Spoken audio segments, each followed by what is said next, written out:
ஹல்லேலூயா, ஹல்லேலூயா, ஹல்லேலூயா. ஆண்டவராகிய இயேசு கிறிஸ்துவின் ஈடுணையில்லா நாமத்தினாலே உங்கள் ஒவ்வொருவரையும் இந்த காலை பொழுதில் அன்போடு வாழ்த்துகின்றோம், வரவேற்கின்றோம். ஆண்டவர் தாமே உங்கள் ஒவ்வொருவரையும் நிறைவாகவே ஆசீர்வதித்து உங்கள் எல்லாரையும் பாதுகாத்து நடத்துவாராக. ஆமென். அறிவித்தர்கள் வருகிற டிசம்பர் மாதம் 25ஆம் தேதி சரியாக 11 மணியளவிலே இந்த இடத்திலே கிறிஸ்துமஸ் தின ஆராதனைகள் நடைபெறும். ஆகவே நீங்கள் முடிந்தவர்கள் சரியாக 11 மணி 25ஆம் தேதி கிறிஸ்துமஸ் ஆராதனை இந்த இடத்திலே நடைபெறும். அதனைத் தொடர்ந்து ஐக்கிய போஜனம் இந்த இடத்திலே இடம்பெறும். அதே போல 31ஆம் தேதி இரவு சரியாக 10 மணியளவிலே இந்த இடத்திலே பொது வருட ஆராதனை இரவு விழிப்புணர்வு ஆராதனை நடைபெறும். சரியாக 10 மணிக்கு 31ஆம் தேதி இரவு இந்த இடத்திலே நடைபெறும். நீங்கள் சீக்கிரமாக முடிந்தவர்கள் எல்லாருமாக சரியாக 10 மணிக்கு இந்த இடத்துல நிற்கும்படியாக நாங்கள் கேட்டுக்கொள்கிறோம். ஆகவே 25ஆம் தேதி 11 மணிக்கும் 31ஆம் தேதி 10 மணிக்கும் ஆராதனைகள் இந்த இடத்திலே நடைபெறும் என்பதை உங்களுக்கு அறிய தருகின்றோம். நன்றி. தேவனுடைய வார்த்தைக்கு நேராக நாம் கடந்து செல்வோம். பிரியமானவர்களே, எத்தனை பேருக்கு கடந்த வாரங்களிலே நாம் கற்றுக்கொண்டு வருகின்ற இடங்களை குறித்ததான தேவனுடைய வார்த்தை ஞாபகத்துக்கு இருக்கிறது? செக்கினா ஆலய காணையில செக்கினா, சித்னா, ஏசேக்கு, சித்னா, ரெகபோத், பேசபா என்றெல்லாம் எபிரேய சொற்களை நாங்கள் கடந்த வாரங்களிலே நாம் கற்றுக்கொண்டு வருகிறோம். ஒவ்வொரு இடங்களிலும் ஆண்டவர் நம்மோடு ஒவ்வொரு விதமாக அந்த இடத்தில் இருக்கிற காரியங்களை இன்றைக்கு ஆவிக்குரிய கிறிஸ்தவர்களாக நமக்கு அதன் மூலம் கற்றுக்கொள்ளுகின்ற காரியங்கள் என்ற அடிப்படையிலே நாம் ஒரு சில காரியங்களை கற்றுக்கொள்ள ஆண்டவர் நமக்கு ஒரு பெரிய அனுக்கிரகம் பாராட்டி கொண்டு வருகின்றார்.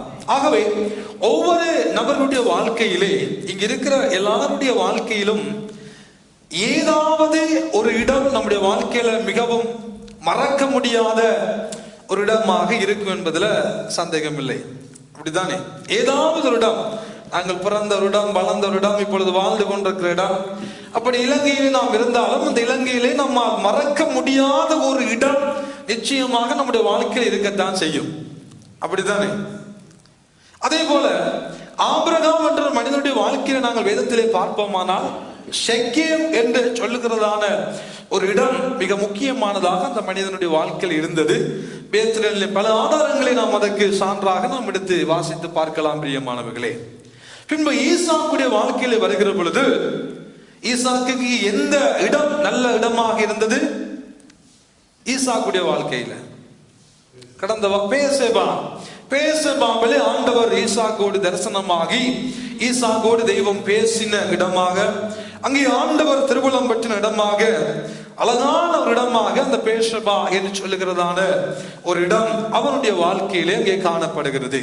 அவனமாக யாக்கோபுடைய வாழ்க்கையிலே நாம் வருகிற பொழுது ஆதியாகமம் 28ஆவது அதிகாரத்திலிருந்து 35ஆவது அதிகாரம் வரைக்கும் ஒரு சில அதிகாரங்களை நாம் வாசித்து பார்க்கிற பொழுது அங்கே யாக்கோபுடைய வாழ்க்கையில ஒரு சில இடங்களை அவர் கடந்து வந்திருந்தாலும், ஒரு சில இடங்களிலே அவர் வாழ்ந்திருந்தாலும், நான் நினைக்கிறேன் அவருடைய வாழ்க்கையில மறக்க முடியாத இடம் என்று சொல்லுவோமானால் அது பெத்தேல் என்று சொல்லுகிறதான ஒரு இடம்.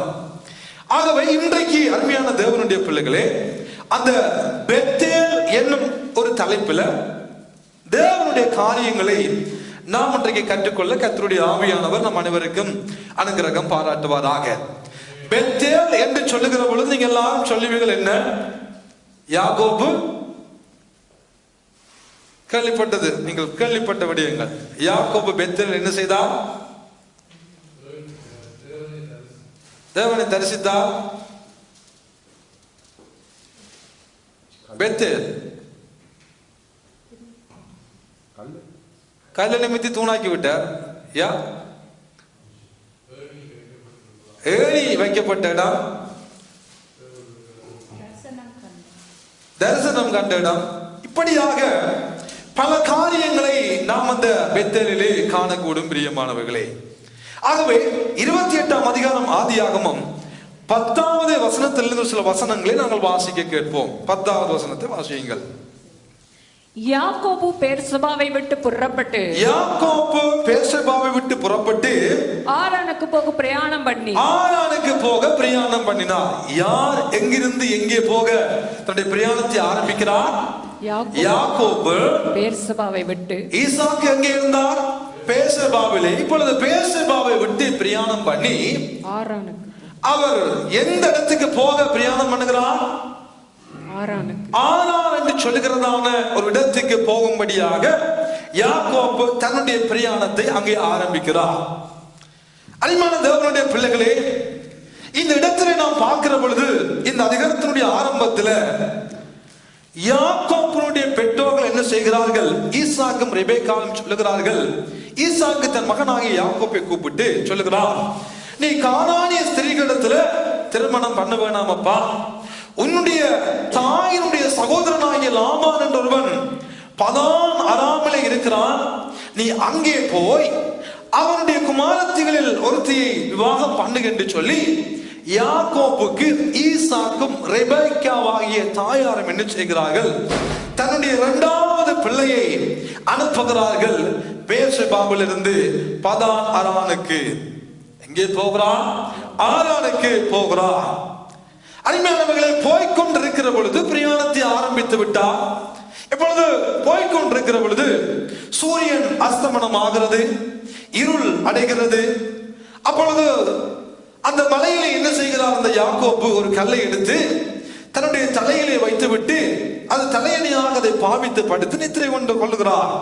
களைப்பினுடைய மிகுதி, நித்திரை கொள்ளுகிற பொழுது யாருமற்றவனாக தனித்தவனாக உடன் பிறந்த சகோதரன் இருந்தார்கள், எல்லாரும் இல்லாதவர்களாக யாருமற்றவனாக தனித்தவனாக யாக்கோபு பெர்சபாவை விட்டு பதான் அராமை நோக்கின பிரயாணத்தினுடைய முதல் பகுதியிலே முதல் நாள் அங்கே இரவிலே நித்திரை கொள்ளுகின்ற நேரத்திலே ஆண்டவர் சொப்பனத்திலே இந்த யாக்கோபோடு பேசுகிற காட்சியை நாங்கள் இங்கே பார்க்கிறோம். பிரியமானவர்களே, என்ன ஆண்டவர் ஒரு சொப்பனத்தை காண்கிறான். ஒரு ஏணி இந்த பூமியில வைக்கப்பட்டிருக்கிறது. அதனுடைய நுனி வானத்தை தொடுகிறது. அதில் ஏறுகிறவர்களும் இறங்குகிறவர்களுமாக தேவதூதர்கள் கிரியை நடந்து கொண்டிருக்கிறது. அந்த வானத்தின் நுனியில ஏணி முட்டுகிறதான அந்த வானத்தின் மேலே கர்த்தர் நின்று அவனுக்கு பேசினார் என்று சொல்லி வேத வசனம் அங்கே நமக்கு சொல்லுகிறது. நம்ம அந்த வாசிக்க கேட்போம். தொடர்ந்து சில வசனங்களை வாசியுங்கள். 13 வாசியுங்கள். 12-13. அங்கே அவன் ஒரு சொப்பனத்தை கண்டான். இதோ ஒரு ஏணி பூமியிலே வைக்கப்பட்டிருந்தது. அதன் நுனி வானத்தை எட்டி இருந்தது. அதிலே தேவதூதர் ஏறுகிறவர்களும் இறங்குகிறவர்களுமாய் இருந்தார்கள். அதற்கு மேலாக கர்த்தர் நின்று, அந்த ஏணிக்கு மேலாக கர்த்தர் நின்று, நான் உன் தகப்பனாகிய ஆபிரகாமின் தேவன், ஈசாக்கின் தேவனுமாகிய கர்த்தர், நீ படுத்திருக்கிற பூமியை உனக்கும் உன் சந்ததிக்கும் தருவேன். உன் சந்ததி பூமியின் தூளை போல் இருக்கும். நீ மேற்கையும் கிழக்கையும் வடக்கையும் தெற்கையும் பரம்புவாய். உனக்குள்ளும் உன் சந்ததிக்குள்ளும் பூமியின் வம்சங்கள் எல்லாம் ஆசீர்வதிக்கப்படும். நான் உன்னோட இருந்து நீ போகிற இடத்தில் எல்லாம் உன்னை காத்து இந்த தேசத்துக்கு உன்னை திரும்பி வர பண்ணுவேன். நான் உனக்கு சொன்னதை செய்யும் அளவும் உன்னை கைவிடுவது இல்லை என்றார். நான் உனக்கு சொன்னதை செய்யும் அளவும் உன்னை கைவிடுவதில்லை என்று யாக்கோபோடு ஆண்டவர் பேசினார். எதை ஆண்டவர் யாக்கோபுக்கு சொன்னார்? நான் உனக்கு சொன்னதை செய்யும் அளவும் உன்னை கைவிடுவதில்லை. அப்படியானால் எதை ஆண்டவர் சொன்னார்? நீ படுத்திருக்கிற இந்த பூமியை உனக்கு சொந்தமாக நான் உனக்கு தருவேன். முதலாவது என்ன சொல்லுகிறார்? நான் உனக்கு சொன்னதை செய்யும் அளவும் கைவிடுவதில்லை. இது முதலாவது. நீ படுத்திருக்கிற இந்த பூமியை உனக்கு சொந்தமாக நான் தருவேன். இது முதலாவது ஆசீர்வாதம். இரண்டாவது, உன் சந்ததி வடக்கு கிழக்கு தெற்கு மேற்கு என்ற உன் சந்ததி பரம்பும். நீ ஆசீர்வதிக்கப்படுவாய். இந்த இடம் உனக்குரியது. இரண்டாவது, இந்த இடத்தில் உன் சந்ததி பறந்து விருத்தி அடைந்து அவர்கள் பெருகுவார்கள். உன் சந்ததி ஆசீர்வதிக்கப்படும். இரண்டாவது. மூன்றாவது, ஆண்டவர் சொல்லுகிறார், உன் சந்ததிக்குள்ளும் பூமியில் உள்ள ஜனங்களுக்குள்ளும்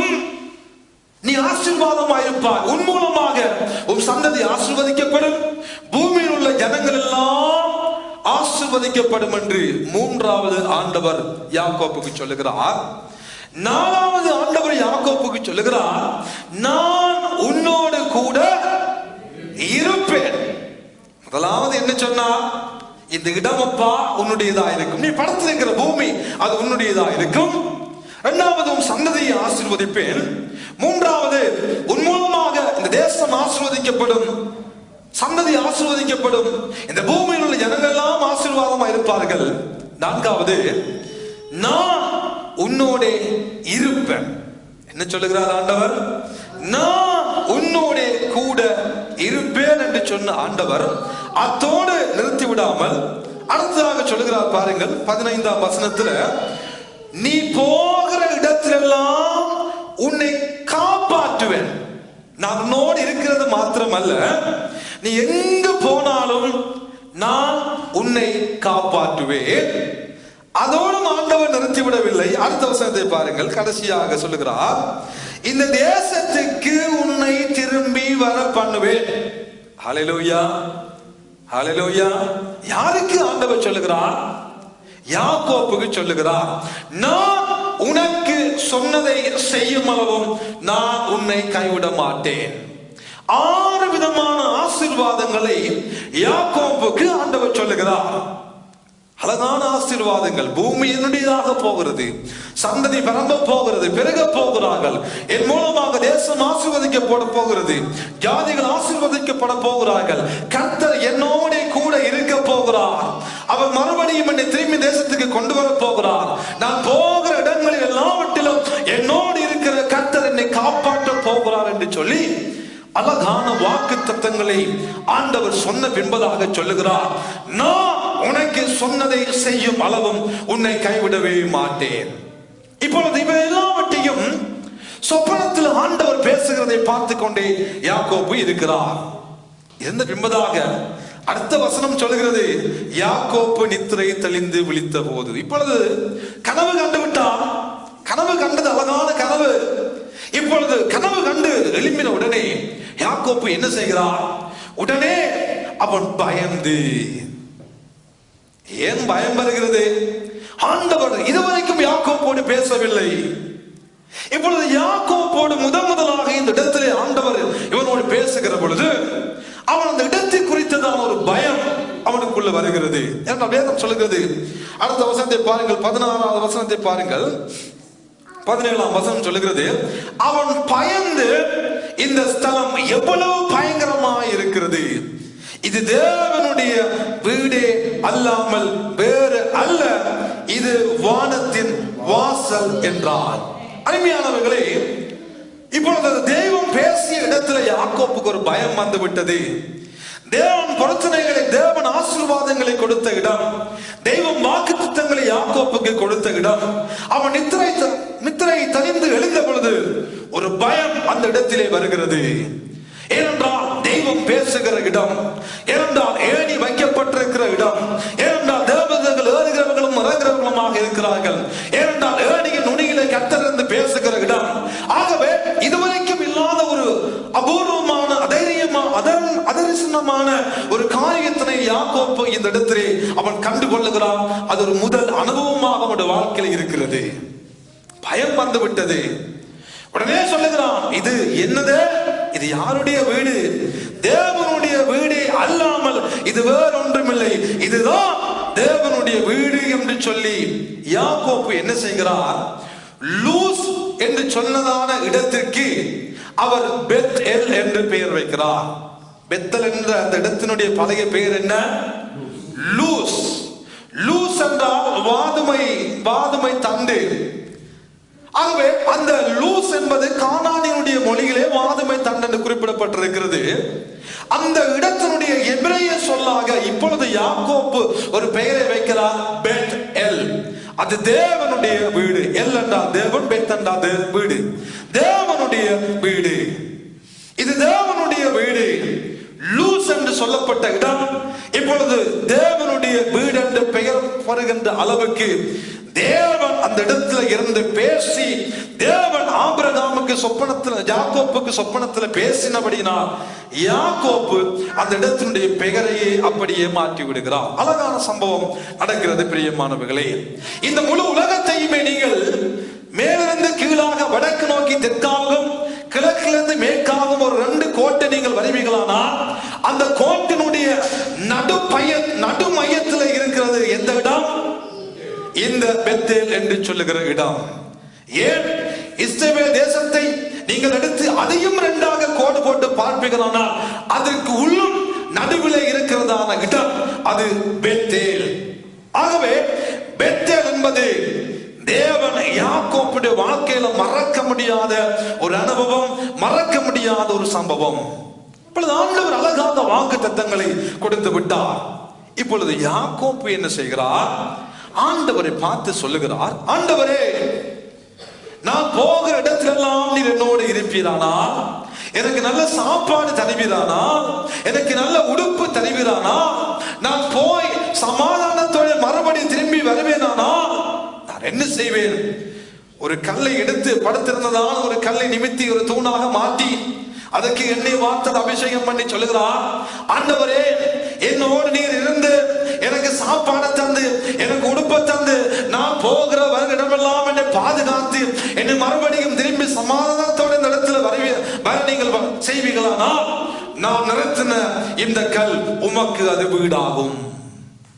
நீர் எனக்கு தருவது எல்லாவற்றிலும் நான் உமக்கு தசம பாவம் கொடுப்பேன் ஆண்டவரே என்று யாக்கோபு ஒரு பொருத்தனையும் அந்த இடத்துல செய்கிறார். நான் தொடர்ந்து வாசிக்க கேட்போம். வாசியுங்கள் ஒரு சில வசனங்களை. 19ஆம் வசனத்திலிருந்து வாசியுங்கள். அந்த ஸ்தலத்துக்கு பெத்தேல் என்று பெயரிட்டான். அதற்கு முன்னே அவ்வூருக்கு லூஸ் என்னும் பெயர் இருந்தது. அப்பொழுது யாக்கோபு, தேவன் என்னோட இருந்து நான் போகிற இந்த வழியிலே என்னை காப்பாற்றி உண்ண ஆகாரமும் உடுக்க வஸ்திரமும் எனக்கு தந்து என்னை என் தகப்பன் வீட்டுக்கு சமாதானத்தோட திரும்பி வர பண்ணுவாரானால் கர்த்தர் எனக்கு தேவனாய் இருப்பார். நான் தூணாக நிறுத்தின இந்த கல் தேவனுக்கு வீடாகும். தேவரீர் எனக்கு தரும் எல்லாவற்றிலும் உமக்கு தசமபாகம் செலுத்துவேன் என்று சொல்லி பொருத்தனை பண்ணி கொண்டார். ஒரு பொருத்தனை பண்ணிக்கொள்ளுகிற ஒரு நேரமா இருக்கிறது. அருமையானவர்களே, நம்முடைய வாழ்க்கையிலும் திரும்பி பார்க்கிற பொழுது 11 மாதங்கள் இப்பொழுது ஓடிக்கொண்டிருக்கிறது. டிசம்பர் வருகிற பொழுது நாம் எல்லாரும் என்ன செய்வோம்? ஒரு பொருத்தனை தேவ சமூகத்தில் செய்வோம். என்ன பொருத்தனை? நல்லா ஜெபிக்கணும் ஆண்டவரே, நல்லா பைபிளை வாசிக்கணும் ஆண்டவரே, இல்லாவிட்ட எனக்கு இந்த படிப்பில் இந்த காரியத்தில் நன்மை செய்தா நான் உமக்கு இப்படி செய்வேன், எனக்கு ஒரு நல்ல வேலையை தருவீரானா நான் உமக்கு இப்படி செய்வேன். நேர்த்தி கடமை செய்வது போல யாக்கோபு ஆண்டவரை பார்த்து ஆண்டவருக்கும் ஒரு பொருத்தனையை சொல்லுகிறார். ஆண்டவர் எல்லாம் சொல்லிவிட்டார்.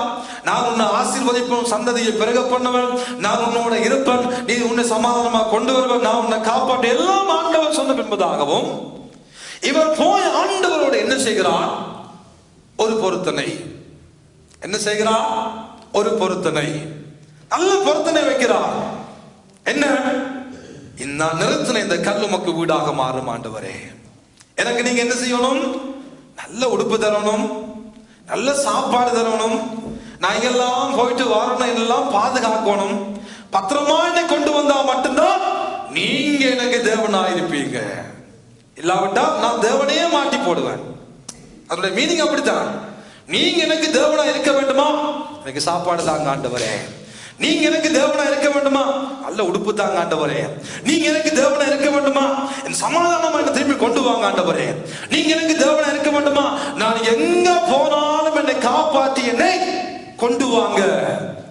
நான் தலைமாட்டில் வைத்திருந்து இப்ப நிமித்தி வச்சேன் இந்த தோல், இது உமக்கு ஒரு பெரிய வீடாக மாறும்.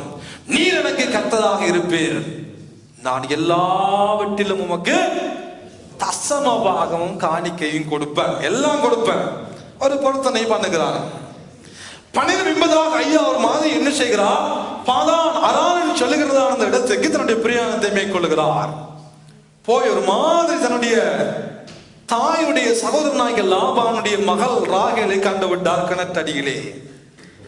அழகான ஒரு சந்திப்பு. முதலாக தன்னுடைய சொந்த மச்சார், சரிதானே, சொந்த மச்சாரை இப்பொழுது யாக்கோபு கண்டுவிட்டார் கிணத்தடியில. அழகான மேனியுடையவள், அழகான கண்களை உடையவள், ஆடுகளை மேய்த்துக் கொண்டு வருகிற பொழுது அண்ணனும் நோக்கினார், நானும் நோக்கினேன் என்று சொல்லி அழகான ஒரு பார்வை, அழகான ஒரு காட்சி சாயங்காலத்துல ஒரு கிணத்தடிக்கு பக்கத்தில் நடக்குது.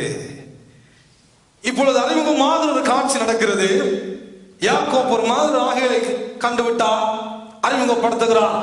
கட்டி பிடித்து முத்தமிட்டு, நான் உன்னுடைய இனத்தான் அம்மா, நான் உன்னை சொந்த மச்சான், நீ எனக்கு மச்சான் என்று கட்டி பிடித்து முத்தமிட்டு உறவுகள் அங்கே அறிமுகமாகிறார்கள். இப்பொழுது யாக்கோபு என்ன செய்கிறார்? தன் மாமனுடைய வீட்டுக்கு போகிறார். அங்கே மாமனார் இந்த யாக்கோப்பை வைத்து அழகாக நல்ல சாப்பாடுகளை கொடுத்து, ஏனென்றால் என் உறவான், என் சகோதரியின் மகன் என்று சொல்லி நல்ல ஒரு பெரிய விருந்து எல்லாம் வைத்து யாக்கோப்பை அவர் அங்கே உபசரிக்கிற ஒரு காட்சி நடக்கிறது. இப்பொழுது மாமா கொஞ்சம் கொஞ்சமா ஆரம்பிக்கிறார். நீ நினைத்தான் அல்லவோ, நீ சும்மா விரும்பினாலும் வேலை செய்யலாம், சம்பளத்துக்கு வேலை செய்யலாம் என்று சொல்லி இப்பொழுது வேலை சம்பந்தமான காரியம் வருகிற பொழுது யாக்கோபு சொல்லுகிறார், எனக்கு உன்னுடைய பணம் ஒன்றும் பெருசா தேவையில்லை, நான் உன்னுடைய மகளாகிய ராகேலை நிமித்தம் எத்தனை வருஷம் வேலை செய்கிறேன்? 7 வருஷம் சம்பளமே வேணாம், நான் உம்முடைய மகளை நீர் எனக்கு தாரும், நான் வேலை செய்கிறேன் என்று சொல்லி இப்பொழுது 7 ஆண்டுகள் ஓடிக்கொண்டிருக்கிறது. மாமனார் மாதிரி ராகேலை கொடுக்காமல் லேயாளை ஏமாற்றி கொடுத்து விட்டார். ஏனென்றால் இவர் யாரை ஏமாற்றி விட்டு வந்தவர்? யாக்கோபு தமையனை ஏமாற்றினார், சேஷ்டபுத்திர பாகத்தை ஏமாற்றினார், களவாய் கனிகளை சமைத்து கொண்டு போய் கொடுத்து தாயும் மகனுமாகி யாக்கோபு 2 பேரும் சேர்ந்து அந்த ஏசாவுக்கு கிடைக்க வேண்டிய ஆசீர்வாதத்தையும் ஏமாற்றினவர். இப்பொழுது மாமனாரால் முதலாக ஏமாற்றப்படுகிற ஒரு சம்பவம். 7 ஆண்டுகள் முடிந்து விட்டது. எதிர்பார்த்த ராகேல் கிடைக்கவில்லை. கிடைத்ததோ கூச்ச பால்வை உள்ள லேயாள். விடி எழுப்பி போகிறார். என்ன மாமா, 7 ஆண்டுகள் வேலை செய்தேனே, 2வது மகளுக்காக வேண்டி அல்லவோ வேலை செய்தேன், ராகேலுக்கு அல்லவோ வேலை செய்தேன், ஏன் இப்படி செய்து விட்டீர்? அவர் சொல்லுகிறார், மூத்தவள் இருக்கப்பா, எளியவளை தாரது எங்களுடைய வழக்கம் அல்ல, திரும்பி நான் இன்னொரு 7 வருஷம் வேலை செய், திரும்பி இன்னொரு 7 ஆண்டுகள். ஆனா பொருத்தனை என்ன? ஆண்டவரே, நான் நிறுத்தின இந்த சிலை உமக்கு வீடாக மாறும், நான் உமக்கு தசமாக கொடுப்பேன், ஆண்டவரே நீர் என் தேவனாய் இருப்பேன். பொருத்தனை ஒரு புறம் இருக்கிறது. 7 ஆண்டுகள் ரேயாளுக்காக ராகேலுக்காக ஓடின ஓட்டம் முடிந்து விட்டது. இப்போ இன்னும் ஒரு 7 ஆண்டுகள் 14 ஆண்டுகள் திரும்பி ராகேலுக்காக வேண்டி திரும்பி ஒரு ஓட்டம். இப்பொழுது எத்தனை வருடம்? 14 ஆண்டுகள் ஓடிவிட்டது. ஒரு மாதிரி ராகேலை பெற்றுக் கொண்டு விட்டார். இதுவரைக்கும் பொருத்தனையை மறந்து விட்டது, தெய்வம் பேசின பெத்தேல் மறந்து விட்டது. ஐயா இங்கேயே தங்கிவிட்டார். ராகேலுக்காக 7 வருடம், ஆனா கிடைத்தது லேயா. திரும்பி ராகேலுக்காக 7 வருடம், ஒரு மாதிரி பெற்றுக்கொண்டு 14 வருடங்கள் பிளஸ் 6 வருடங்கள் 20 ஆண்டுகள். யாக்கோபுடைய வாழ்க்கை எங்கே இருக்கிறது? எப்படியாவது ராகேலை எடுத்துக்கொள்ள வேண்டும் என்ற தரிசனம், எப்படியாவது ஆடுகளை பெருக்கிக் கொள்ள வேண்டும், கழுதைகளை பெருக்கிக் கொள்ள வேண்டும், ஒட்டகங்களை பெருக்கிக் கொள்ள வேண்டும், ஆசியை பெருக்கிக் கொள்ள வேண்டும், வரி உள்ளதை பெருக்கிக் கொள்ள வேண்டும், புள்ளி உள்ள ஆட்டை பெருக்கிக் கொள்ள வேண்டும், வெள்ளாட்டை பெருக்கிக் கொள்ள வேண்டும் என்று சொல்லி யாக்கோபுடைய நோக்கம் எங்கே இருந்ததம்மா? தன்னுடைய ஆஸ்தியை பெருக்குவதிலே காலங்கள் ஓடியது. எத்தனை ஆண்டுகள்? 20 ஆண்டுகள். 20 ஆண்டுகள் ஒரு சமாதானமான ஆண்டுகளா இருந்ததாக தெரியவில்லை. 10 முறை மாமன் சம்பளத்தை மாற்றிக்கொண்டே இருக்கிறான். பலவிதமான போராட்டமான சூழ்நிலை, ஏமாற்றப்பட்ட சூழ்நிலை. எப்படியாவது மறுபடியும் திரும்பி பொருத்தனை பண்ண இடத்துக்கு போக வேண்டும் என்ற ஐயாக்கு யோசனை இல்லை. பொருத்தனை மறந்து விட்டது, பெத்தேல் மறந்து விட்டது, தேடி வைத்த இடம் மறந்து விட்டது, தெய்வம் தெளிவாய் பேசின இடம் மறந்து விட்டது. ஐயாவுடைய வாழ்க்கையிலோ அதுக்கு மேலாக இருந்தது ராகேல். அதற்கு மேலாக இருந்தது சொத்து, அதற்கு மேலாக இருந்தது ஆசைகளை சம்பாதித்துக் கொள்ள வேண்டும் என்ற உணர்வு யாக்கோப்புக்குள்ளே இருந்து கொண்டே இருந்தது. 20 ஆண்டுகள் பொருத்தனை பண்ணி 20 ஆண்டுகள் அதை குறித்து ஞாபகம் வரவே இல்லை. 20 ஆண்டுகள் தெய்வம் பேசினதை மறந்து, இவர் பொருத்தனை கொடுத்ததை மறந்து, வாக்கு கொடுத்ததை மறந்து 20 ஆண்டுகள் தன்னுடைய முயற்சியினால் காரியங்களை செய்து கொண்டிருக்கிற நிலைமையில ஒரு காலம் வர வர வர வர மாமனாரால் பிரச்சனை கூடிக்கொண்டே வருகிறது. வருகிற பொழுது என்ன செய்கிறார்? இப்பொழுது ஆண்டவர் ஒரு நாள் இவனோடு பேசுகிறார்.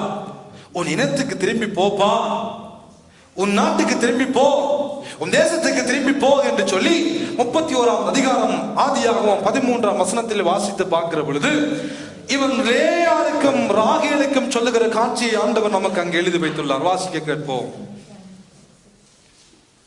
31:13. நீ தூணுக்கு அபிஷேகம் செய்து, ஆண்டவர் இப்பொழுது யாக்கோபை பார்த்து சொன்ன காட்சி இவர் ராகேலுக்கும் லேயாளுக்கும் சொல்லிக் கொண்டே இருக்கிறார். சொல்லுங்க. நீ தூணுக்கு அபிஷேகம் செய்தப்பா, எனக்கு ஒரு பொருத்தனையை பண்ணின பெத்தேலிலே, எனக்கு ஒரு பொருத்தனை பண்ணின அந்த பெத்தேலிலே உனக்கு தரிசனமான தேவன் நான், உனக்கு தரிசனமான தெய்வம் நான். இப்பொழுது நீ எழும்பி இந்த தேசத்தை விட்டு புறப்பட்டு உன் இனத்தார் இருக்கிற தேசத்துக்கு திரும்பி போ என்று சொன்னார் என்றார். என்று ஆண்டவர் என்னோடு பேசினார் என்ற ஒரு விடயத்தினை இந்த 31ஆம் அதிகாரத்திலே பார்க்கிற பொழுது ஏன் அங்கே பிரச்சனை 31ஆம் அதிகாரம் முதல் 2-3 வசனங்களை வாசித்து பார்க்கிற பொழுது மாமனுடைய முகம் வேறுபட்ட நிலைமை, லாபானுடைய முகம் வேறுபட்ட நிலைமை, அங்கே வாழ முடியாத ஒரு நிலைமை, நெருக்கங்கள், உபத்திரவங்கள், போராட்டங்கள் அதிகரித்துக் கொண்டே இருக்கிறது. முகநாடி வேறுபடுகிறது. பிரச்சனை இப்பொழுது மெல்லமாய் கூட்டிக் கொண்டு போய் தன்னுடைய மனைவிமார்களுக்கு சொல்லுகிறான். ஆண்டவர் எனக்கு சொல்றாரப்பா, நாங்கள் புறப்பட்டு எங்களை போகட்டாம் மறுபடியும் பெத்தேலுக்கு. 20 வருடங்கள் கழித்து தெய்வம் பேசுகிறார், போகட்டாம் பெத்தேலுக்கு. இப்பொழுது பிரயாணத்தை ஆரம்பித்தவர் மெல்லமாக பிரயாணத்தை ஆரம்பித்து தனக்குண்ட எல்லாவற்றையும் மாறிக்கொண்டு இவர் புறப்பட்டு போன செய்தி அறிந்த லாபான் என்ன செய்கிறான்? பின்தொடர்ந்து போய் ஒரு மாதிரி யாக்கோப்பையும் அவருடைய மனைவிமார்களையும் பிள்ளைகளையும் ஆட்சிகளையும் கண்டு பின்பதாக லாபான் என்ன செய்கிறான்?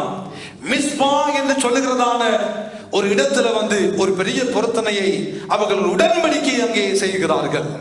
தொடர்ந்து நீங்கள் வாசித்து பார்க்கலாம்.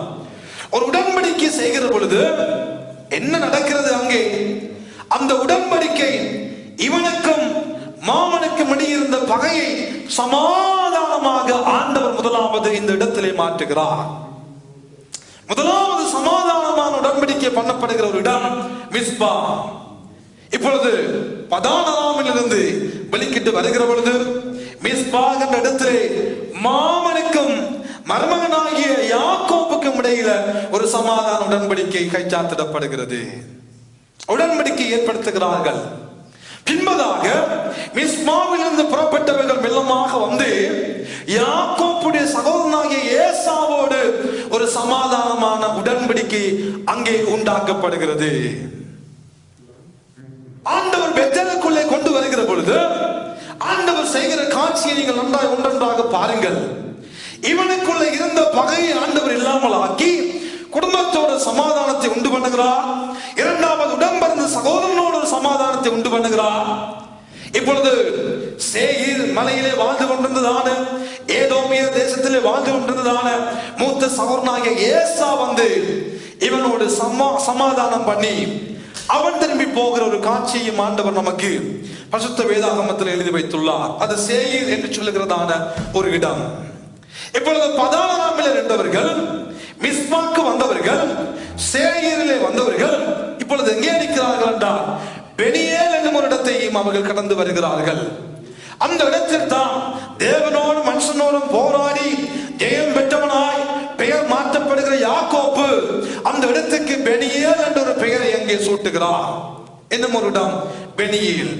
இப்பொழுது பெனியேலில் இருந்ததான இந்த யாக்கோப்பு என்ன செய்கிறார்?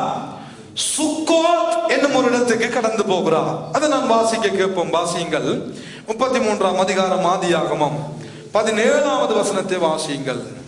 யாக்கோபு சுக்கோத்துக்கு பிரயாணம் பண்ணி தனக்கு ஒரு வீட்டை கட்டி தன் மிருக ஜீவங்களுக்கு கொட்டாரங்களை போட்டான். தன்னுடைய மிருக ஜீவங்களுக்கும் கொட்டாரங்களை எல்லாம் போட்டான். அதனாலே அந்த ஸ்தலத்துக்கு சுக்கோத் என்று பெயரிட்டார். அன்பாய் கவனியுங்கள் அருமையானவர்களே, ஆண்டவர்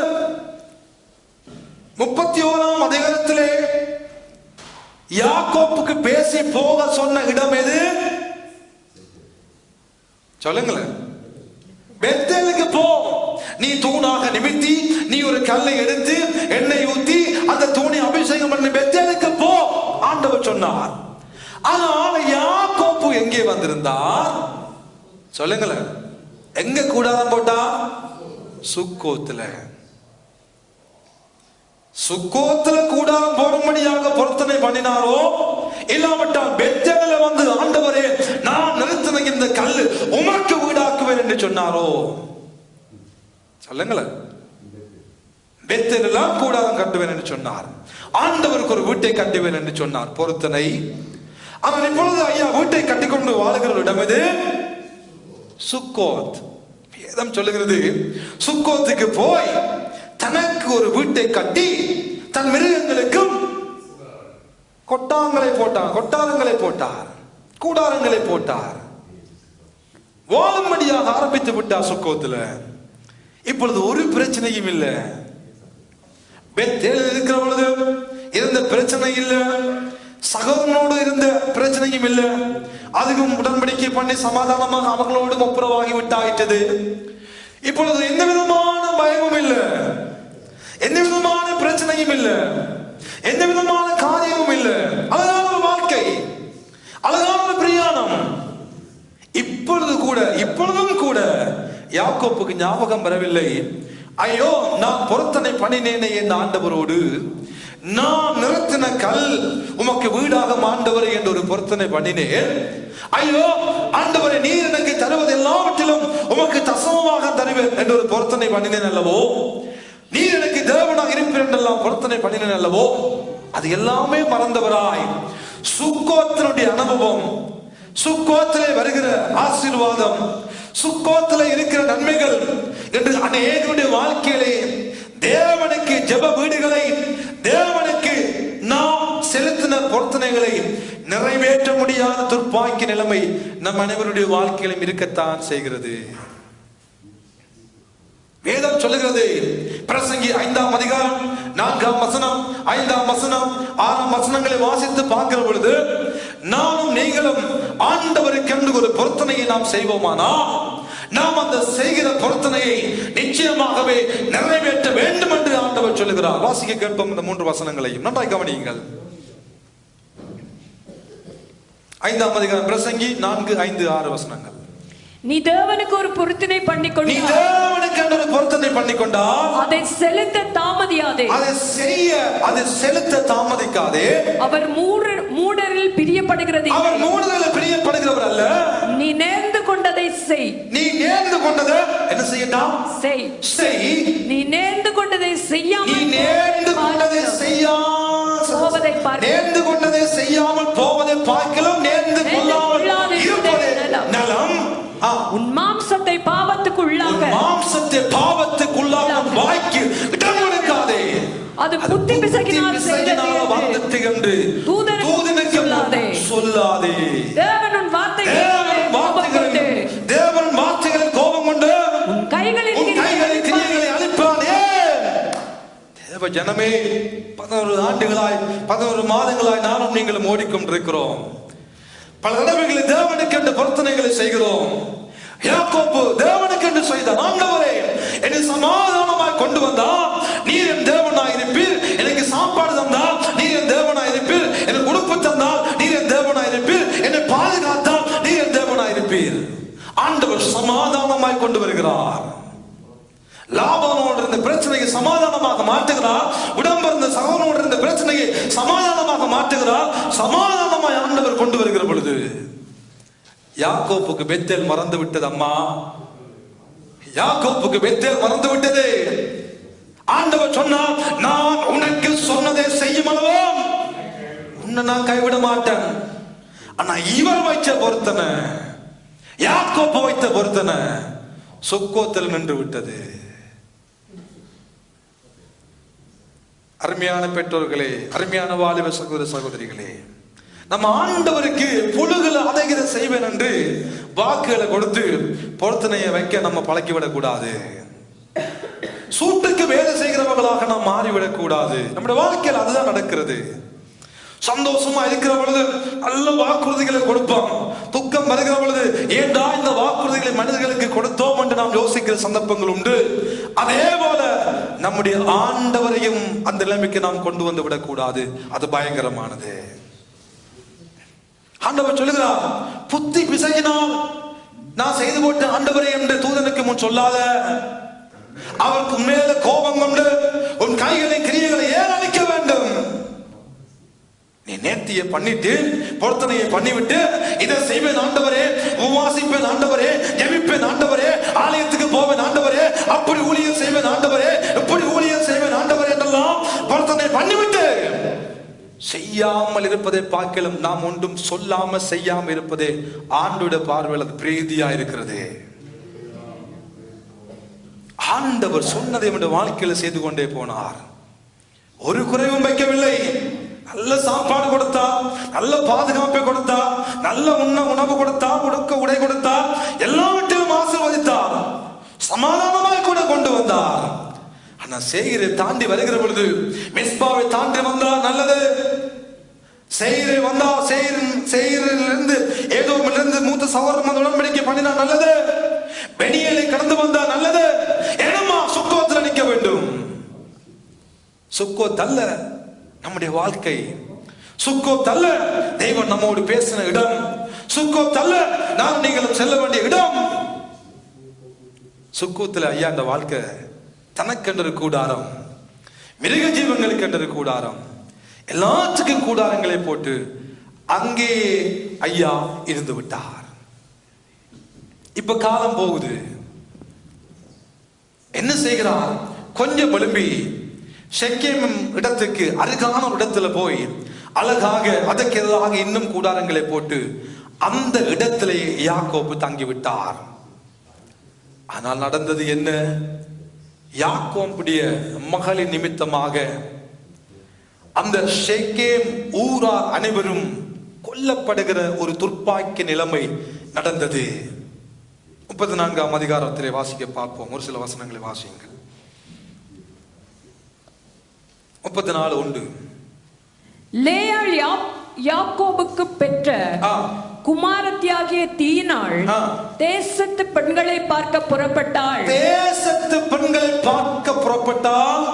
அவளை ஏவியனான ஏமோரின் குமாரனும் அத்தேசத்தின் பிரபுவும் ஆகிய சீகேம் என்பவன் கண்டு அவளை கொண்டு போய் அவளோட சயனித்து அவளை தீட்டுப்படுத்தினான்.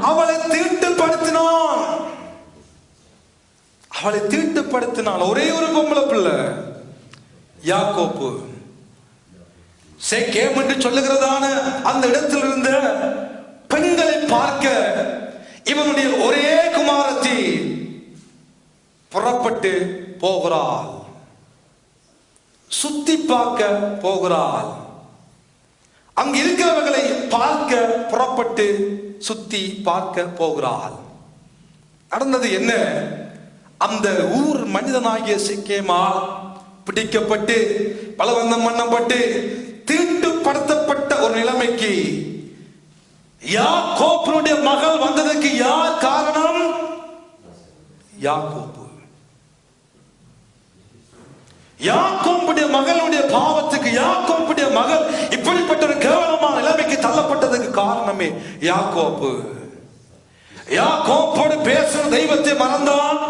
இவன் யாக்கோபு தேவனோடு செய்த பொருத்தனையை மறந்தான். பெத்தேலுக்கு போகும்படியா அழைக்கப்பட்டவன், ஒரு பெரிய தரிசனத்தை பெற்றுக் கொண்டவன், தேவனும் இந்த பெரிய வாக்குறுதிகளை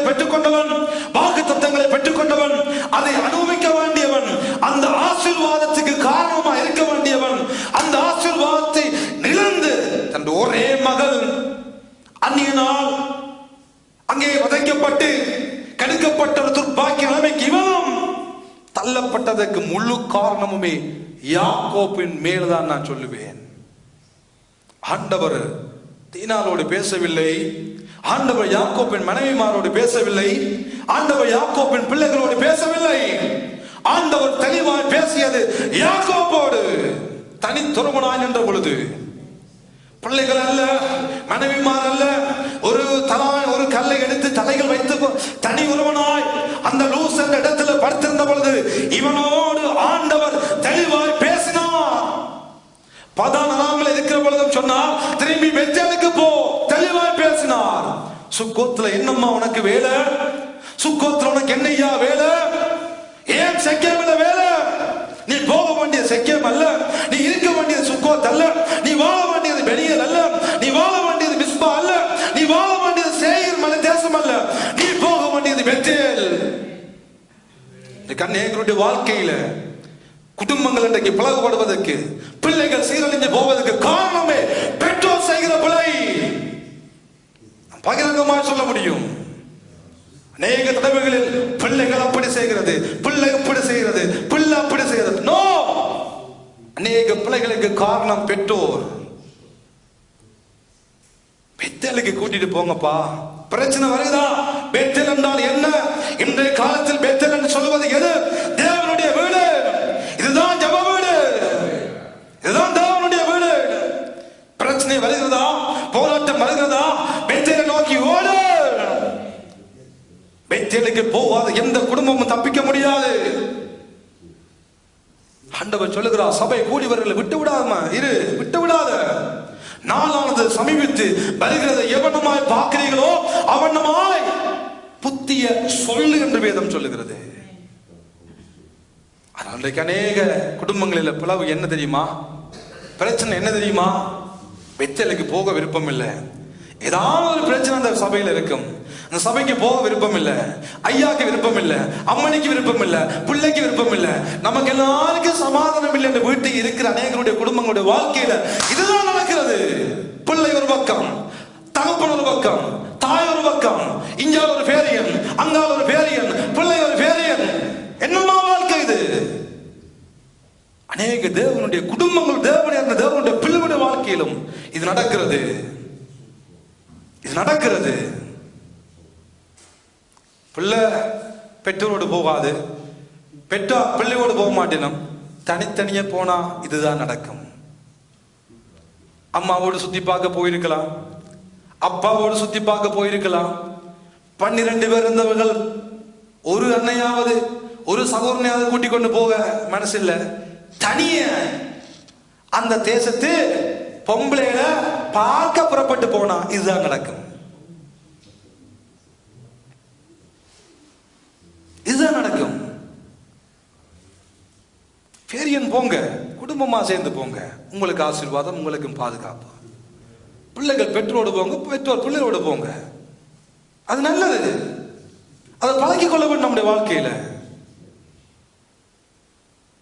தனித்தனியாக வெளிக்கிட்டு உல்லாச பிரயாணங்களை மேற்கொண்ட எத்தனையோ குடும்பங்கள் இன்றைக்கு பிளவுபட்டு இருக்கிறது நான் பார்க்கிறேன்.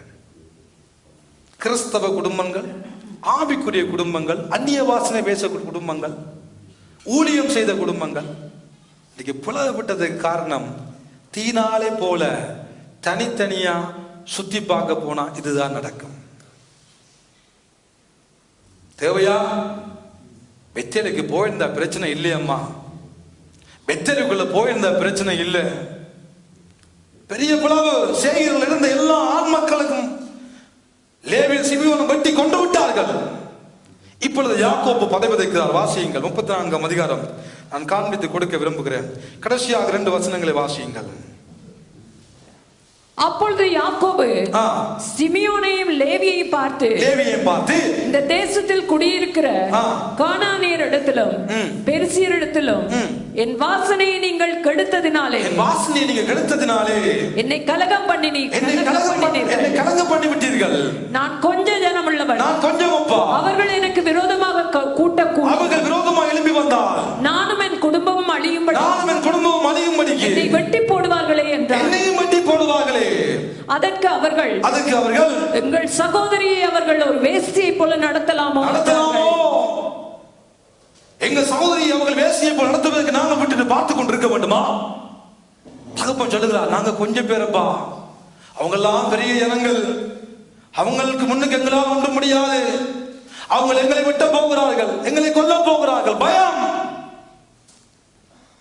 பிள்ளையால வந்த பயம். ஒரு பிள்ளை கலக்கம், ஒரு பிள்ளை சீரழிந்து விட்டது. அடுத்த 2 பிள்ளைகள் தேசத்தில் வந்த எல்லா ஆண்களையும் வெட்டி தங்களுடைய கோபத்தை தீர்த்து விட்டார்கள்.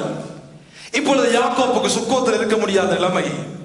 இப்போ யாக்கோப்புக்கு அந்த செக்கேமுக்கு அருகில் கூடாரம் போட்ட இடத்துல வாழ முடியாத சூழ்நிலை. இந்த சூழ்நிலையில நன்றாய் கவனியுங்கள். அடுத்த வசனத்தை வாசிங்க. அடுத்த அதிகாரம் முதல் வசனத்தை நன்றாய் கவனித்து பாருங்கள். தேவன் யாக்கோபை நோக்கி, தெய்வம் யாக்கோபை நோக்கி, நீ எழுந்து பெத்தேலுக்கு போ. யாக்கோபு, நீ எழும்பி பெத்தேலுக்கு போ.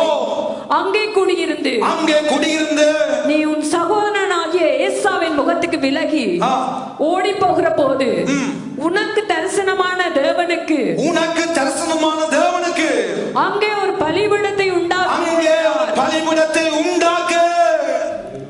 ஆண்டவர் பிரச்சனை வந்த பொழுது யாக்கோபை பார்த்து சொல்கிறார், எழும்பு எழும்பு யாக்கோபு, உன்னால வாழ முடியவில்லை, பயந்த சூழல், நீ எடுத்த தீர்மானம் உன்னை நாசமாக்கி விட்டது, உன் பிள்ளை சீரழிந்து விட்டது, உன் வாழ்க்கை சின்னாபின்னம் ஆக்கி விட்டது.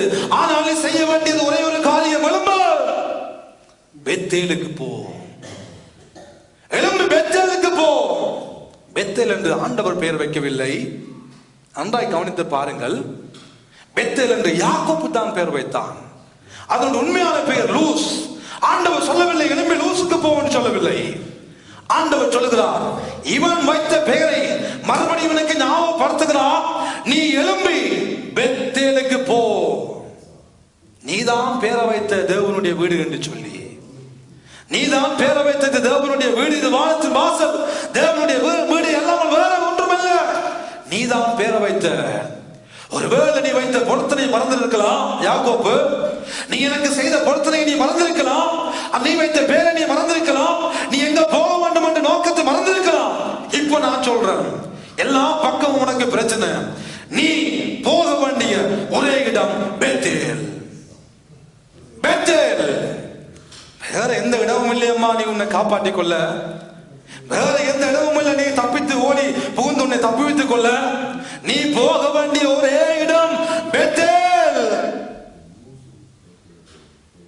1000 நாளை பார்க்கலாம். இன்றைக்கு வாசித்தோம், 1000 நாளை பார்க்கலாம்.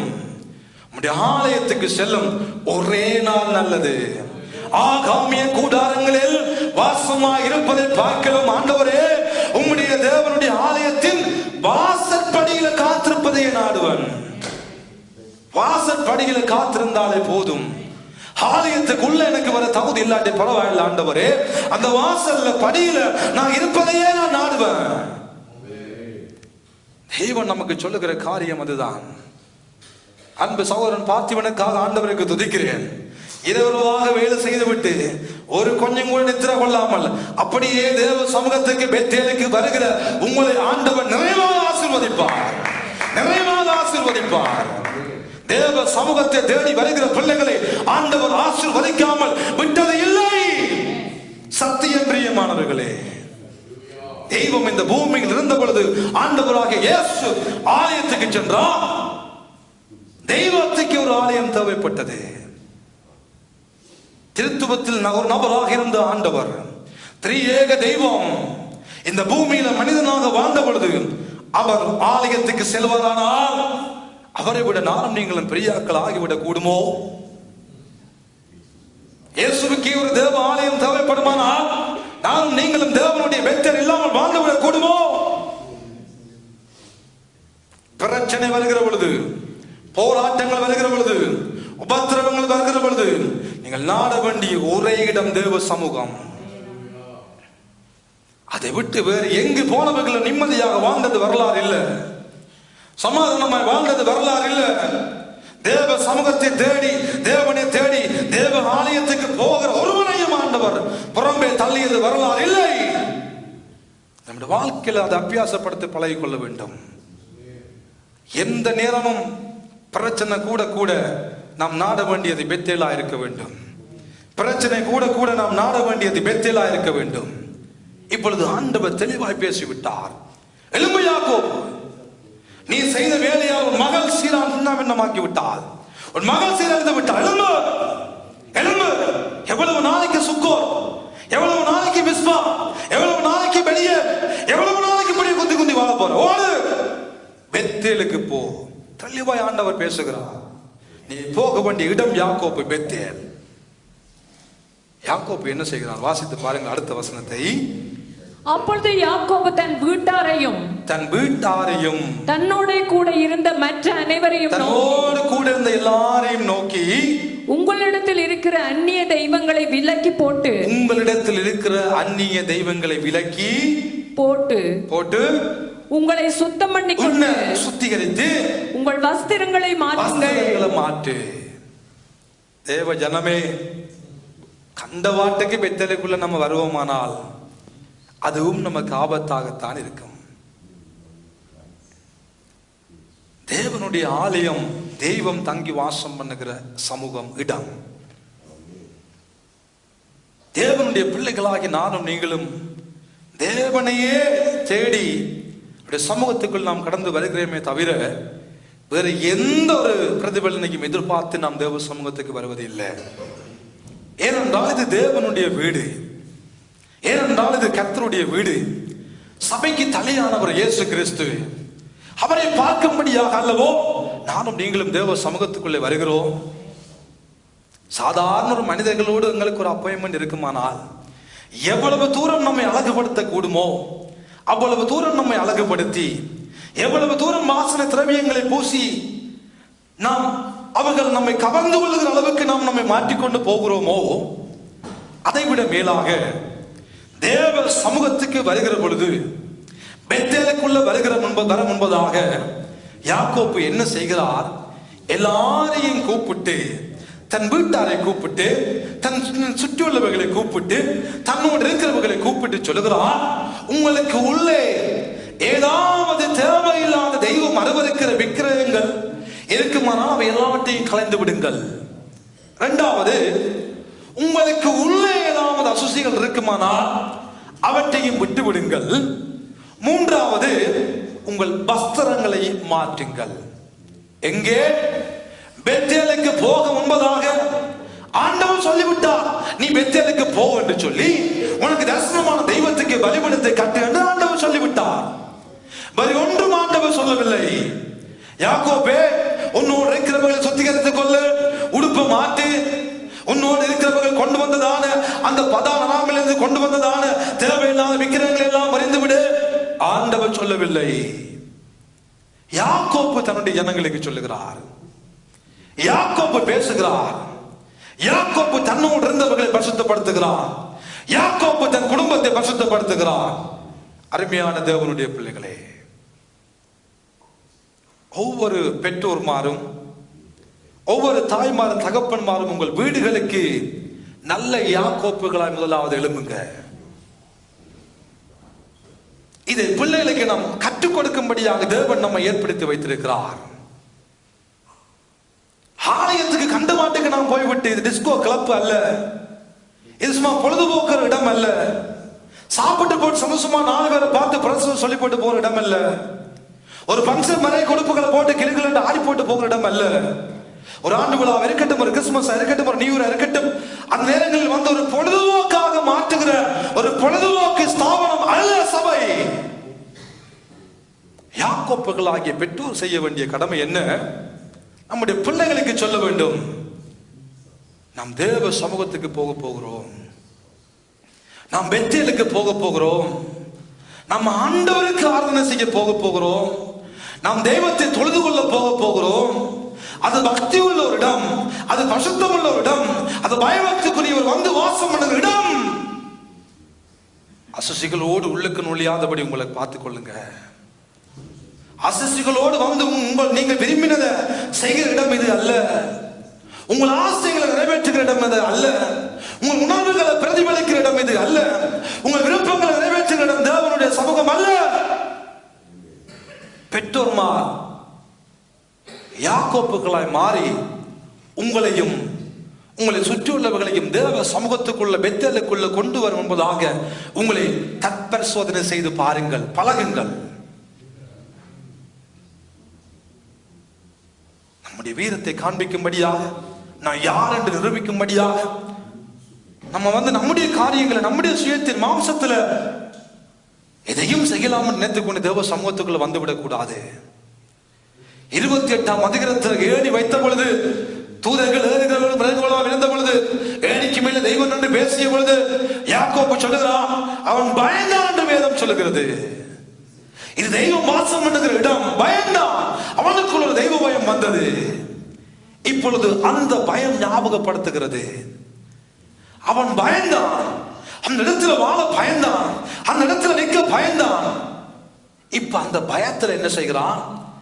தன்னுடைய குடும்பத்தை, தன்னை சுற்றி உள்ளவர்களை அவன் பயபக்திக்கு நேராக நடத்துகிறான். வேதம் சொல்லுகிறது, கிறிஸ்தவர்களாகிய நம்மை பார்த்து பொருள் ஆசை விக்கிரகம். நம்மெல்லாம் விக்கிரகம் இல்ல, பைபிளோட தெரிகிறோம். சபையில விக்கிரகம் இல்ல, வீட்டுல விக்கிரகம் இல்ல. ஆனால் பொருள் மேல வைக்கிற அதீத ஆசை அவன் நம்முடைய வாழ்க்கையில விக்கிரகங்களாய் மாறிவிடுகிறது. தேவனை பார்க்கிறோம், தேவனுக்கு கொடுக்க வேண்டிய கனம், தேவனுக்கு கொடுக்க வேண்டிய மதிப்பு, தேவனுக்கு கொடுக்க வேண்டிய பக்தி, தேவனுக்கு கொடுக்க வேண்டிய மரியாதை, தேவனுக்கு கொடுக்க வேண்டிய அன்பை வேறு ஏதாவது பொருளுக்கோ ஏதாவது மனிதனுக்கு நாம் கொடுக்கிற பொழுது அந்த பொருள் நமக்கு விக்கிரகமாக மாறுகிறது. அந்த படிப்பு நமக்கு விக்கிரமாக மாறுகிறது. அந்த பணம் நமக்கு விக்கிரமாக மாறுகிறது. அந்த நபர் நம்முடைய வாழ்க்கையில விக்கிரமாக மாறுகிறார்கள். பிரியமானவர்களே, பொருள் ஆசை விக்கிரகம், பொருள் ஆசை விக்கிரகம். அடிக்கடி நான் சொல்லுகிற வார்த்தை, பெருமை உள்ளவனுக்கு தேவன் எதிர்த்து நிற்கிறார். பெருமை, படிப்பை குறித்து பெருமை, வேலையை குறித்து பெருமை, இருக்கிற காரியங்களை குறித்து பெருமை, வீட்டை குறித்து பெருமை, வாகனங்களை குறித்து பெருமை, பிள்ளைகளை குறித்து பெருமை, நமக்கு இருக்கிற ஆசீர்வாதங்களை குறித்து பெருமைகள் படுகிறது. அது அவை எல்லாம் நம்முடைய வாழ்க்கையில விக்கிரகங்களாக மாறிவிடுகிறது. தேவ சமூகத்துக்கு அந்த விக்கிரகங்களோடு வந்து நமக்கு அது இருக்கிறது, நமக்கு இது இருக்கிறது சொல்லி நெஞ்சு நிமித்தி விட்டு தேவ சமூகத்தில் நிற்போமானால் நம்மை போல பரிதபிக்கப்பட்டவர்கள் வேறு யாரும் இல்லை. தேவனை காட்டிலும் எது நம்முடைய வாழ்க்கையில தேவனை பார்க்கிலும் அதிக முக்கியத்துவம் கொடுக்கிறோமோ அது நமக்கு விக்கிரகம் என்பதை மறந்துவிடக் கூடாது. இரண்டாவது, நம்முடைய வாழ்க்கைக்குள்ள இருக்கிற எல்லா காரியங்களையும் எல்லா அசுசிகளையும் சற்று வெளியே வைத்துவிட்டு தேவ சமூகத்துக்குள் வர நாம் நம்மை பழக்கிக் கொள்ள வேண்டும். மூன்றாவது, வஸ்திரங்களை மாற்று என்று சொல்லுகிறார் யாக்கோபு. அழுக்குகள் நிறைந்த வஸ்திரமாய் நம்முடைய வாழ்க்கை இருக்கலாம். பாவ கரைகளோடு கரைகள் படிந்ததாக நமக்கே தெரியாமலோ தெரிந்தோ அறிந்தோ அறியாமலோ ரகசியமாகவோ பகிரங்கமாகவோ ஒருவேளை பாவத்திலே வாழ்ந்து கொண்டிருப்போமானால் தேவ சமூகத்துக்கு வருகிற பொழுது சொல்லுவோம், ஆண்டவரே சோப்புலால் என்னை கழுவுங்கப்பா, இன்றே நான் சுத்தமாக வேண்டும், இன்றே பரிசுத்தமாகி பரிசுத்தமுள்ள உம்மை அண்டிக் கொள்வதற்கு நான் கொஞ்சம் பரிசுத்தமாக வேண்டும். ஏனென்றால் பரிசுத்தம் இல்லாமல் ஒருவனும் தேவனை தரிசிக்க முடியாது. உம்மை தரிசிக்கிற இடமல்லவோ பெத்தேல், நீர் வாசம் பண்ண இடமல்லவோ பெத்தேல், நீர் தங்கி வாசம் பண்ணி நம்மோடு பேசுகிற இடமல்லவோ இந்த பெத்தேல். இதற்குள்ளே நான் வருகிற பொழுது எனக்கு விரும்பிய கரைகள் நிறைந்த உடைகளோடு உடைய சமூகத்துக்குள்ள வந்து அநியாயமாய் உம்மால் தண்டிக்கப்படாதபடிக்கு பாத்திரவானாய் உங்களுடைய சமூகத்துல வந்து நான் பலி செலுத்த, நான் உங்களை தொழுது கொள்ள, உங்களுக்கு ஆராதிக்க எனக்கு உதவி செய்யுங்கப்பா என்ற உணர்வு ஆவிக்குரிய பிள்ளைகளாகி நம்முடைய வாழ்க்கையில இருக்க வேண்டும். இவையெல்லாவற்றையும் செய்துவிட்டு யாக்கோப்பு எல்லாரையும் கூட்டிக் கொண்டு பெத்தேலுக்கு வந்துட்டார். வந்த யாக்கோப்பு என்ன செய்கிறார்? பலி செலுத்தி ஆண்டவருக்கு என்ன செய்கிறான்? வாசியுங்கள் 6வது 7ஆம் வசனத்தை 35ஆம் அதிகாரம். யாக்கோபும் அவனோட கூட இருந்த எல்லா ஜனங்களும் கானான் தேசத்தில் உள்ள பெத்தேல் என்னும் லூசுக்கு வந்தார்கள். அந்த இடத்துக்கு வந்தார்கள். அங்கே அவன் ஒரு பலிபீடத்தை கட்டி, அங்கே வந்து ஒரு பலிபீடத்தை கட்டி தன் சகோதரனுடைய முகத்துக்கு தப்பி ஓடின போது அங்கே தனக்கு தேவன் தரிசனமானபடியால் அந்த ஸ்தலத்துக்கு ஏல் பெத்தேல் என்று பெயரிட்டான். ஏல் பெத்தேல் என்று பெயரிட்டான். பெத்தேலுக்குள்ளே வந்து என்ன செய்கிறார்? ஒரு பலிபீடத்தை கட்டி தொழுது கொண்டு ஏல் பெத்தேல் என்று பெயரை வைக்கிறார். பெத்தேல் என்னும் இடத்துல ஏல் பெத்தேலை கொண்டு போய் வைக்கிறார். ஒரு பலிபீடத்தை கட்டி பலி செலுத்தி ஆண்டவருக்கு தொழுது கொண்டார். வேதம் சொல்லுகிறது, அதையும் காண்பித்துக் கொடுக்கிறேன், வாசியுங்கள். 9ஆம் வசனத்தை வாசித்து நாம் முடித்துக் கொள்வோம். யாக்கோபு பதான் அராமில் இருந்து வந்த பின்பு தேவன் அவனுக்கு மறுபடியும் தரிசனமாகி அவனை ஆசீர்வதித்தார். ஹல்லேலூயா. மிஸ்பாவிலே இந்த காரியங்களை பார்க்கவில்லை, பெனியேலில் இந்த காரியங்களை பார்க்கவில்லை, ஈவன் சுக்கோத்தில் கூட இந்த காரியங்களை பார்க்கவில்லை. மறுபடி பதானராமிலிருந்து பெத்தேலுக்கு வந்த பின்பதாக தெய்வம் மறுபடி தரிசனமாகி அவனோடு பேசி அவனை ஆசீர்வதித்தார். ஹல்லேலூயா. பெத்தேலுக்குள்ளே ஆசீர்வதிக்கிற தெய்வம் உண்டு. ஹல்லேலூயா. பெத்தேலுக்குள்ளே பலிபீடங்களை கட்டி அவன் ஆராதித்த பின்பதாக, தேவனை தொழுது கொண்ட பின்பதாக, தேவனுக்கு செய்த பொருத்தனையை நிறைவேற்றின பின்பதாக தெய்வம் அவனோடு தரிசனமாகி அவனை பேசி அவனை ஆசீர்வதித்த அழகான சம்பவம் பெத்தேலில் இடம்பெற்றது. பிரியமானவர்களே, அருமையான தேவ ஜனமே, நம்முடைய வாழ்க்கையில ஆண்டவர் சொல்லுகிற காரியம் இதுதான். ஒருவேளை பொருத்தனை பண்ணி நாம் தேவ சமூகத்தில் இருப்போமானால், நானும் நீங்களும் எப்பேற்பட்ட பொருத்தனைகளை தேவனுக்கு நாம் செய்திருந்தோமானால் அதை எங்களால் முடிந்த அளவு செய்ய முதலாவது நம்மை பழகிக் கொள்ளுவோமாக. பெத்தேலுக்குள்ள வந்து வாசம் பண்ணி தேவ சமூகத்தில் வாழும்படியாக, தேவனிடத்தில் பலிபீடங்களை கட்டி அவரை தொழுது கொள்ளும்படியாக, நன்றி சொல்லும்படியாக, ஆராதிக்கும்படியாக, துதி செலுத்தும்படியாக அழைக்கப்பட்ட தேவனுடைய பிள்ளைகளாகி நானும் நீங்களும் சுக்கோத்திலோ பெனியேலிலோ மிஸ்பாவிலோ வேறு எங்கேயாவது கூடாரங்களை போட்டு தீனாலை போல சுத்தி கொண்டு வாழுவோமானால் நம்முடைய வாழ்க்கையும் நம்முடைய குடும்ப நிலைமைகளும் பிள்ளைகளுடைய நிலைமையும் இவ்வண்ணமாகவே மாறும். பிரியமானவர்களே, ஆகவே யாக்கோபாய் ஒவ்வொரு பெற்றோர்மாரும் எழுந்து நம்மோடு இருக்கிறவர்களுக்காக, நமக்காக, நம்முடைய பிள்ளைகளுக்காக செய்ய வேண்டிய கடமைகளை செய்து பெத்தேலுக்குள்ளே அழைத்துக் கொண்டு வந்து தேவனுக்கு பலி செலுத்தும் பொழுது தெய்வம் தரிசனமாகி நம்ம எல்லாரையும் ஆசீர்வதிப்பார் என்பதில் எந்த சந்தேகமும் இல்லவே இல்லை. ஹல்லேலூயா. இது பிதாவின் வீடு, தேவனுடைய ஜெப வீடு, இயேசு கிறிஸ்துவுக்காக பக்தி வைராக்கியம் பாராட்டின இடம் இது பெத்தேல். இதற்குள்ள ஏழு பெத்தேல்கள் ஒவ்வொரு ஞாயிற்றுக்கிழமையிலும் தேவனுக்கு செலுத்தப்படுவதாக ஆண்டவர் தாம் உங்கள் அனைவரையும் ஆசீர்வதித்து பாதுகாத்து நடத்துவாராக. எழுந்திருப்போம் பிரியமானவர்களே.